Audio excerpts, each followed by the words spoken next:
도널드 트럼프에게 쿠바와 관련해 심각한 문제가 생긴 것 같고, 이 문제를 일으킨 건 러시아와 이란입니다. 정보기관이 쿠바가 미국 군사기지를 공격용 드론으로 공격하려는 계획을 포착했는데, 이 드론들은 이미 모스크바와 테헤란에서 대량으로 공급된 것들입니다.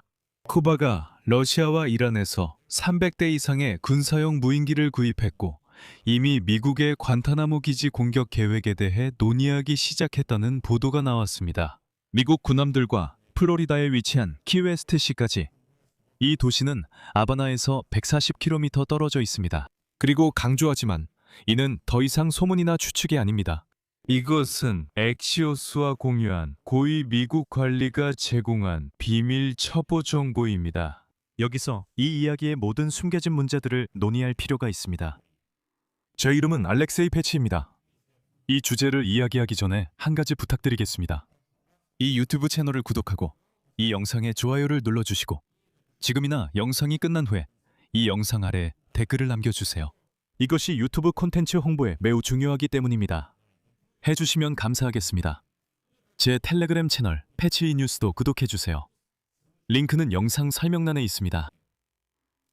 자, 이제 모든 것을 차근차근 살펴봅시다. 왜냐하면 이 이야기는 처음 보기에 생각하는 것보다 더 복잡하기 때문입니다. 오늘 엑시오스라는 매체에서 쿠바가 공격용 드론을 도입하고 있다고 보도했습니다. 러시아와 이란에서 다양한 성능의 드론을 2023년부터 도입하고 있습니다. 하지만 최근 무인기 물량은 러시아인들이 올해 3월 트럼프의 봉쇄를 뚫고 쿠바의 인도적 지원 명목으로 석유 제품을 전달한 유조선을 통해 운송했을 가능성이 있다는 정보가 있습니다. 하지만 그 유조선에 석유만 실려 있었다고 단정할 수는 없습니다. 또 봉쇄가 효과적이라고 했던 도널드 트럼프가 러시아 유조선을 통과시킨 점에 큰 의문이 제기됩니다. 미국 정보당국은 드론이 쿠바 전역의 전략적 지점에 저장되고 있다고 밝혔습니다. 더 나아가 지난 한 달 동안 쿠바 당국은 러시아에 추가 드론과 군사 장비를 요청했습니다. 여기서 질문이 있습니다. 이 모든 정보는 어디서 나온 걸까요? 미국 정보당국은 쿠바 정보기관이 이란이 어떻게 미국에 맞서 싸우는지 알아내려는 대화를 도청했다고 밝혔습니다. 이란은 미국에 맞서고 있습니다. 즉, 쿠바인들은 이란이 미국 군대에 대해 드론을 어떻게 사용하는지 그 전술을 연구하고 있다는 뜻입니다. 아시다시피 이것은 단순히 무기를 구입하는 것이 아닙니다. 아니요, 이것은 그 무기를 어떻게 사용할지 전술을 준비하는 것입니다. 하지만 드론은 이미 쿠바에 있고 전국에 분산돼 있다는 점이 더 중요합니다. 한 미국 고위 관리는 엑시오스와의 인터뷰에서 이렇게 말했습니다. 우리가 이런 기술이 우리와 이렇게 가까이에 있고, 테러 단체부터 마약 카르텔, 이란인, 러시아인 등 여러 위험한 세력들을 생각할 때 이는 우려를 불러일으킵니다. 이것은 분명히 커져가는 위협입니다. 게다가 미국 국방장관 피트 헥셋은 전날 의회 청문회에서 다음과 같이 확인했습니다. 인용하자면, 우리는 오랫동안 외국 적대 세력이 쿠바에서 우리 해안과 이렇게 가까운 위치를 이용하는 것에 대해 우려해왔습니다. 이것은 매우 심각한 문제입니다. 이 모든 이야기를 더 불안하게 만드는 맥락을 말씀드리겠습니다.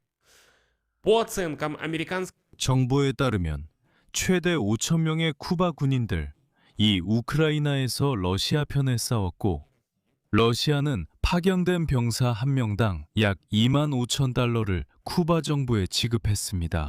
결국 이 돈은 수백만 달러에 달하며 쿠바 국고로 들어갔습니다. 핵심은 쿠바 군인들이 푸틴의 이 끔찍한 소모전에 동원된 일부라는 것입니다. 그리고 이제 살아남아 쿠바로 돌아온 사람들도 있습니다. 이제 그들은 미국을 상대로 한 이란의 전쟁 전술도 배우고 있습니다. 즉, 쿠바 군인들은 우크라이나에서 싸우며 러시아가 이란산 드론을 사용하는 것을 지켜봤고, 고국으로 돌아와 이 지식을 쿠바 군사 지휘관들과 공유했습니다. 여기서 도널드 트럼프에게 큰 인사를 전합니다. 그는 우크라이나 군대가 현대전 수행에 관한 지식을 제공하겠다고 했을 때 자신에게 그런 도움이 필요 없다고 외쳤죠. 이제 사건의 연대기를 살펴보겠습니다. 이것이 왜 정보기관에서 이런 정보 유출이 일어났는지 전반적으로 설명해줍니다. 바로 지난 목요일 5월 14일에 이 유튜브 채널에서 우리는 이미 미국 중앙정보국 CIA 국장 존 레드클리프가 아바나에 도착했다는 것을 논의했습니다. 이는 10년 넘게 CIA 국장이 쿠바를 처음 방문한 사례였습니다. 나중에 CIA에서는 레드클리프 국장이 쿠바가 사반구에서 적대적인 의제를 추진하는 적대 세력의 플랫폼으로 계속 사용될 수 없다는 점을 분명히 했다고 밝혔습니다. 여기서 적대 세력은 러시아, 중국, 이란을 의미합니다. 그러니까 CIA 국장 레드클리프는 쿠바 정권의 미국의 제재 해제를 위한 조건으로 그들의 전체주의 체제를 해체할 것을 촉구했습니다. 즉 이것이 일종의 최후 통첩인 건가요?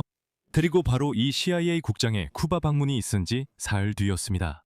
엑시오스는 미국 정보기관의 자료를 인용해 모스크바와 테헤란에서 쿠바로 300대의 드론이 전달됐다고 보도했습니다. 여러분도 아시다시피 이건 우연의 일치가 아닙니다. 아니요, 지금 무슨 일이 일어나고 있는지 보세요. 이 정보가 공개된 것은 미국 법무부가 94세의 전 쿠바 지도자 라울 쿠브존에 대한 기소장을 비공개에서 공개로 전환하기로 한 지 이틀 전입니다. 1996년에 구조를 위한 형제들 조직의 비행기 격추 사건과 관련된 일입니다. 그때 미국 시민 4명이 목숨을 잃었습니다. 그리고 지금 라울 코스트라가 그 비행기 격추 사건, 즉 사실상 30년 전 범죄로 기소된 것입니다.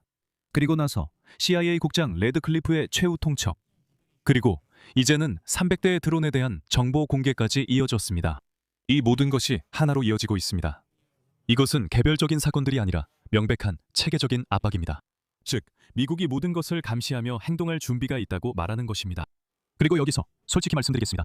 이 첩보 자료들은 미국의 군사 행동의 명분이 될 수 있습니다. 이것은 중요합니다. 왜냐하면 미국이 베네수엘라에서 작전을 펼치기 전에 상황이 똑같이 전개되었기 때문입니다. 먼저 첩보, 그 다음 외교적 압박, 그리고 행동. 똑같은 방식입니다. 마두로는 올해 초에 실각했습니다. 그리고 여기서 쿠바에서의 이란의 흔적은 완전히 별개의 이야기입니다. 미국 정보기관에 따르면 이란 군사 고문들이 현재 아바나에 주둔하고 있습니다. 러시아와 중국은 그 섬에 첨단 전자정보 수집 시설, 즉 이른바 신호정보 수집 시설을 보유하고 있습니다. 이것은 쿠바가 이미 오래전부터 단순히 석유가 없는 공산주의 섬이 아니라는 것을 의미합니다. 아니요. 쿠바는 미국의 적들이 플로리다 해안 바로 앞에서 첩보 활동을 할 수 있는 거점입니다. 물론 쿠바 자체를, 그러니까 쿠바 자체를 미국에서 누군가가 직접적으로 두려워하는 경우는 거의 없습니다. 왜냐하면 이 나라는 그 자체로는 위협이 되지 않기 때문입니다.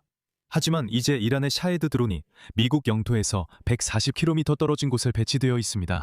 이해를 돕기 위해 말하자면 이것은 키예프에서 지토미르까지의 거리와 같습니다. 말 그대로 그렇게 멀지 않은 거리이며 이란의 샤헤드 드론이 20분도 안 되어 날아갈 수 있는 거리입니다. 이런 드론 300대가 관타나모, 미국 구남, 그리고 플로리다를 향해 배치되어 있습니다. 그리고 알고 보니 바로 이런 이유로 미국의 정찰 비행이 쿠바 상공에서 크게 늘어난 것이었습니다. 그래서 카리브해 지역의 상황이 더욱 악화되고 있습니다. 여기서 말을 줄이겠습니다. 여러분의 의견과 결론은 늘 그렇듯 이 영상 아래 댓글에 남겨주세요. 채널을 구독하고 알림벨을 눌러주세요. 그래야 알림을 받아보실 수 있고 새로운 영상을 놓치지 않을 수 있습니다. 그리고 제 텔레그램 채널 패치뉴스도 구독해주세요. 링크는 이 영상 설명란에 있습니다. 이 유튜브 채널의 활동을 지원하고 싶으시다면 이 영상 설명란에 있는 링크와 계좌 정보를 통해 후원하실 수 있습니다. 오늘은 여기까지입니다. 모두 건강 조심하시고 안녕히 계세요.